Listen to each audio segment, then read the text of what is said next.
Le documentaire sur France Télévisions en réplique au complément d'enquête diffusé sur Cyril Hanouna, proposé par Jacques Cardoz, pourrait ne jamais être dévoilé au grand public, d'après Le Parisien.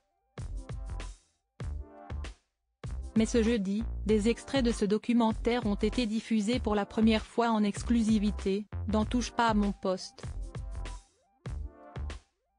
Après avoir balancé sur France Télévisions, comparant notamment le groupe, où il a travaillé, à une secte, Jacques Cardoz a décidé de réaliser un documentaire appelé Enquête complémentaire, en réponse au complément d'enquête consacré à Cyril Hanouna.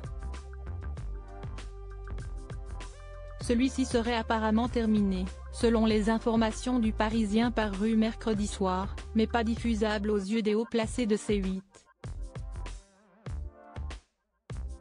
Ce n'est pas diffusable en l'état. Si est-il trop violent, a appris le quotidien. En attendant de savoir si ce documentaire pourra bel et bien être montré au grand public ou non, des extraits inédits ont été dévoilés ce jeudi dans TPMP. Puisqu'ils ont dit qu'on allait pas le diffuser. On aura des images exclusives. 3 extraits à vous montrer. Ce documentaire a été réalisé par les équipes de Jacques Cardoz et produit par ma personne, a annoncé Cyril Hanouna ce jeudi 1er février 2024, quelques instants seulement après avoir pris l'antenne sur C8 avec Touche pas à mon poste.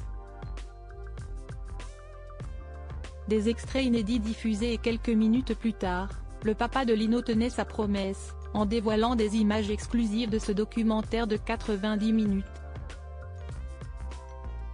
Dans cette enquête, Jacques Cardoz a mis en lumière la diffusion de fake news au sein des émissions de Lise Lucet et Tristan Walex, explique Baba. Ils ont voulu montrer dans cette émission que tout le monde a du glyphosate dans ses urines. Et pour cela, ils ont fait faire des glyphotests et ils s'y sont mal pris car ils ont décidé d'envoyer les prélèvements d'urine dans un laboratoire allemand, et il se trouve qu'on a su de manière certaine que les analyses faites par ce laboratoire sont fausses, détaille alors le journaliste Hervé Lebar, dans le premier extrait.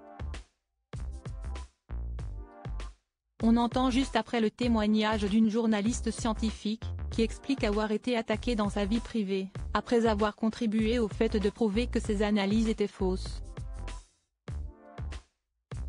L'extrait suivant concerne cette fois la nomination de Delphine Ernotte à France Télé, en tant que directrice générale. Alors que, comme l'affirme Jacques Cardoz, François Hollande avait promis de ne pas nommer lui-même la personne qui sera en tête de France Télé, un procès-verbal du CS approuve le contraire.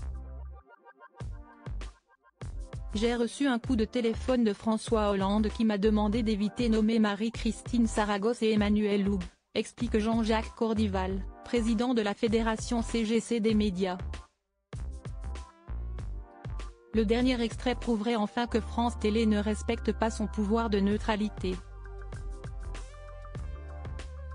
Ils n'ont pas hésité à faire des appels aux dons pour le comité Adama Traoré, explique Jacques Cardoz, avant que l'extrait ne soit diffusé, puis repris par le compte X de TPMP.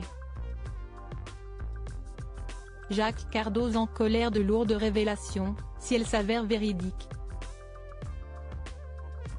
Rappelons enfin que, contacté par Le Parisien, Jacques Cardoz et Lionel Stan, le patron de H2O, leur avaient pourtant assuré que ce documentaire fâcheux finirait bel et bien par être diffusé. Nous sommes en tournage de 2 autres numéros sur les squatteurs et la sécurité lors des Jeux Olympiques de Paris, ont-ils indiqué pour expliquer le report du reportage sur France Télé. Ils espèrent une diffusion au printemps prochain. Jacques Cardoz n'a donc pas caché sa colère en lisant l'article du Parisien qui annonce que cette diffusion est très compromise, malgré l'affirmation par Jacques Cardoz que cette information est fausse. Donc Le Parisien vous assumez de diffuser une information qui vous a été démentie à 2 reprises auparavant et qui n'est pas sourcée? Cela s'appelle une #fake news, a-t-il écrit dans un premier temps, sur X. Avant de pointer du doigt le fait que si est la 3e fois qu'il est le sujet d'un papier dégueulasse et mensonger dans l'intention de nuire et de détruire.